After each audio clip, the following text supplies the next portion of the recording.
So good morning दोस्तों, कैसे हैं आप सब। Welcome to new vlog. अभी मैं वार्ड में ही हूँ। अभी जस्ट राउंड ख़त्म किया है और अभी नीचे हमारे रिसर्च के जो है वो पेशेंट आए हैं, तो उनके पास जा रहा हूँ अभी मैं। ऊपर वार्डरोब वगैरह सारा ले लिया है और सारी जितनी भी चीज़ें होती हैं सब कंप्लीट कर दी, जेनरिक नेम वगैरह। अभी जाकर स्टॉक चेक करूँगा एक बार, क्योंकि कल नया स्टॉक आया है और उसके बारे में बताना भी आपको आज।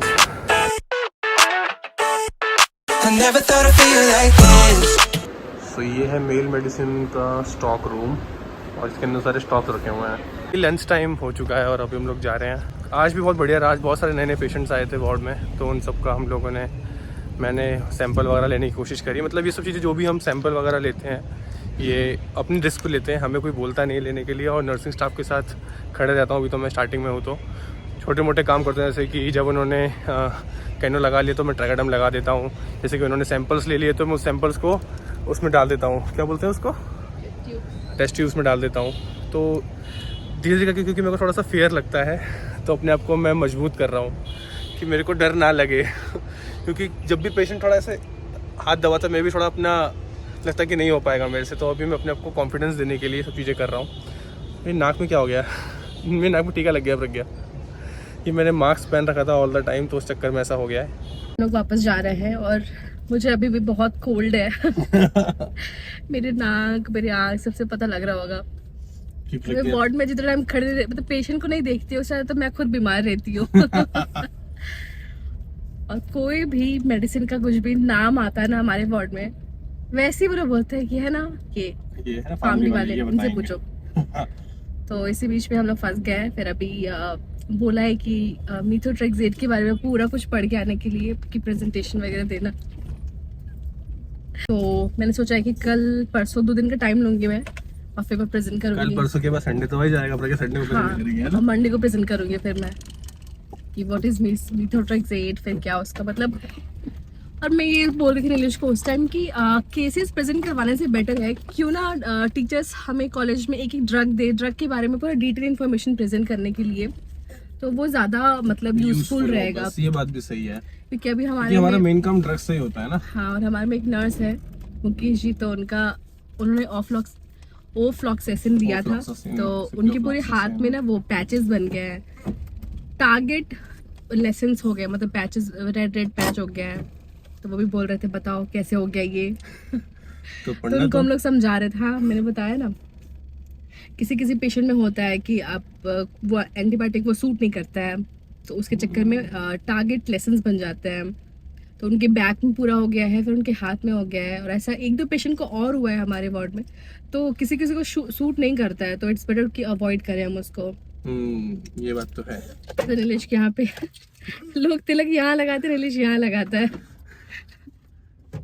सो जो मैं बात करता, हम लोग बात करते हैं ना प्रज्ञा स्थैथो की, तो आज मतलब मेरे को बहुत अच्छा फील हुआ जब क्या कहते हैं, मतलब मैं रोज़ जब भी कोई भी पेशेंट आता है उसकी हिस्ट्री लेता हूँ, तो मैं स्थैथो लगा के चेक करता हूँ, उसकी हार्ट बीट वगैरह सुनता हूँ। अगर किसी पेशेंट को एसओबी की प्रॉब्लम है तो सुनता हूँ कि कुछ मेरे को सुनाई दे जाए।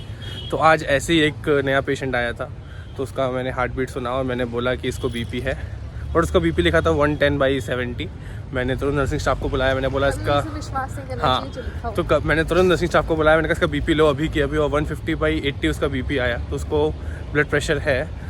तो मेरे को इतना अच्छा फील हुआ कि अरे मैंने समझ लिया ये एक छोटी सी मेरी एक अचीवमेंट थी, तो मैंने सोचा कि मैं आप लोगों के साथ शेयर करूँ, इसी मैंने आप लोग भी समझोगे कि यहाँ स्थैथो का यूज़ किया है और ये थोड़े क्वेश्चन कम हो जाएंगे।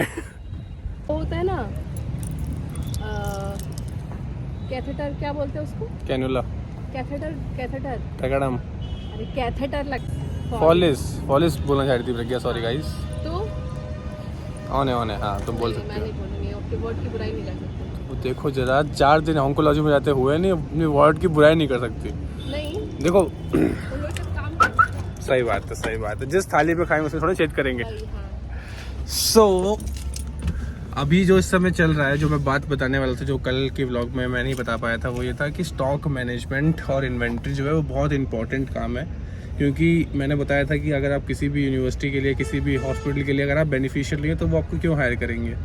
अब जैसे बाहर तो है कि आपको हम लोग बोल रहे थे कि भाई 2 दिन का हम लोग के पास इतना पैसा होता है, हम बोलते हैं कि हाँ डॉक्टर ने लिखा है कि 5 डेज, बट हम बोलते हैं कि नहीं 2 दिन का दवाई चाहिए। तो हम अपने कंजम्पशन देखते हैं और अपनी मनी देखते हैं। वैसे ही हॉस्पिटल में भी जब आप रहते हो तो आपको ऐसे ही देखना होता है कि पेशेंट को कितना नीड है, उस नीड के हिसाब से जो दवाई है वो नीचे से ऑर्डर होती है फार्मेसी से, फिर वो जाती है कोर ऊपर जो सेंट्रल फार्मेसी होता है वहाँ पे, और फिर वो वार्ड्स में अवेलेबल करवाया जाता है। ये चैप्टर्स है वार्ड में भी फार्मेसी के, हाँ, जो आप पढ़ोगे। में भी 2 दवाइयाँ रहती हैं। एक तो जो उनका स्टॉक होता है वार्ड का, वो दवाइयाँ अलग होती हैं इन केस ऑफ इमरजेंसी, या कभी नहीं है दवाई और पेशेंट को जरूरत पड़ गई। जैसे आज मैंने बताया कि मैंने चेक किया पेशेंट को बीपी बढ़ा हुआ था, तो फटाफट उसको मैंने टेलमिसार्टन दिया, है ना।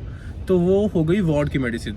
दूसरी होती हैं जो सुबह सुबह वार्ड राउंड हुआ, प्रोग्रेस नोट पे जो भी लिखा गया, उसके बाद जो मेडिसिन ऑर्डर होती है वो शाम में आती है। उससे पहले तक अगर इन केस ऑफ इमरजेंसी कोई पेशेंट को जरूरत पड़ गई, IV लगाना हुआ, तो वो चीज़ें अलग से वार्ड में आती हैं। तो ऐसे करके वार्ड में चीज़ों को मेंटेन किया जाता है। और इसमें क्या होता है, कभी कभी होता है जनरल मेडिसिन में कि मेडिसिन बहुत ज़्यादा उस पर कंजप्शन होती है, तो उसका जो स्टॉक कंजम्पशन कम रहता है बट ऑर्डर ज़्यादा होती है। तो ये जो है ना कि जनरल मेडिसिन में ज़्यादा होता है एज कम्पेयर टू बाकी वार्ड्स, क्योंकि बाकी जो स्पेशलाइज वार्ड्स होते हैं, पता है कि कुछ लिमिटेड मेडिसिन ही हैं जो आनी है, जनरल मेडिसिन में ऐसा नहीं है। तो जनरल मेडिसिन में जो स्टॉक को मेंटेन करना थोड़ा हार्ड हो जाता है। मेडिसिन को, IV को तो चलो फिर भी हम कर लेते हैं, बट मेडिसिन को मैनेज करना हार्ड इसलिए होता है क्योंकि कौन सी मेडिसिन कब जा रही है, हर एक मिनट का स्टॉक नहीं रख सकते ना, और हर चीज़ को एंट्री नहीं कर सकते ऑल द टाइम। तो कभी कभी क्या होता है कि मेडिसिन ज़्यादा वार्ड में बची रह गई, या फिर ज़्यादा ऑर्डर हो गए। जैसे मेटफॉर्मिन का भी हमारे वार्ड में केस आया था कि 100 मेटफॉर्मिन ऑर्डर कर दी गई थी गलती से। तो ऐसा होता है, उसमें आपको देखना होता है कि हाँ कितना स्टॉक आ रहा है, कितना स्टॉक जा रहा है, क्योंकि कुछ मेडिसिन जो होते हैं ना वो काफी एक्सपेंसिव होते हैं। हाँ। तो उनका पर्टिकुलर, जैसे हम इन्वेंट्री पढ़ते हैं ABCVED, ऐसे स्टॉक मैनेज करना होता है। ये फार्मेसी आप लोग कर रहे हो तो आपको पता होगा कैसे करते हैं, या एनालिसिस, बहुत सारे इन्वेंट्री के होते हैं। ये सारे इन्वेंट्री के मेथड्स हैं जिसके थ्रू हम मैनेज करते हैं स्टॉक्स को।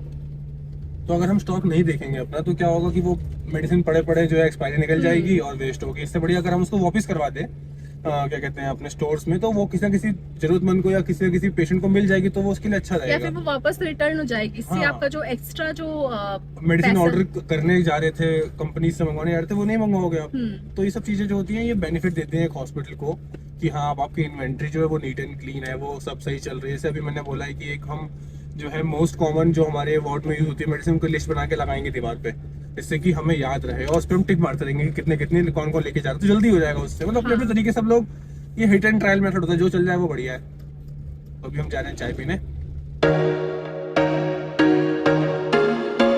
देखिए बगल में माचिस भी रखी है।